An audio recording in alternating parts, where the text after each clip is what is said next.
విషాదంలోనూ మానవత్వం. కొప్పోలు వాసి తల్లి నరసింహ నేత్రదానం.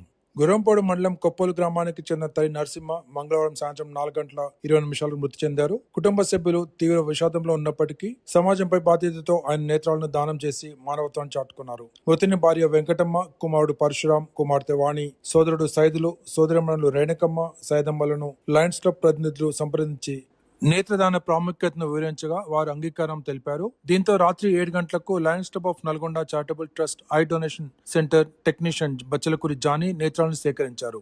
తమ ప్రియమైన వారిని కోల్పోయిన దుఃఖంలోనూ సమాజ హితం కోసం ముందుకు రావడం ఆ కుటుంబ సభ్యుల గొప్పతనమని eye donation centre managing director doctor Harnath Kadimi కొనియాడారు. ప్రతి నేత్రదానం ద్వారా 2 నుండి 4 అంధులకు కంటి చూపును ప్రసాదించే మహోన్నత అవకాశం లభిస్తుందని సెంటర్ మేనేజర్ డాక్టర్ పుల్లారావు తెలిపారు.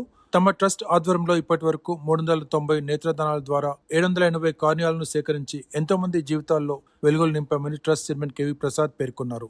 నేత్రదానానికి సంబంధించిన మరిన్ని వివరాల కోసం కోఆర్డినేటర్ చంద్రశేఖర్ చిరునమలను 9948143299 నెంబర్ ద్వారా సంప్రదించవచ్చని డాక్టర్ సురేష్ కుమార్ తెలిపారు.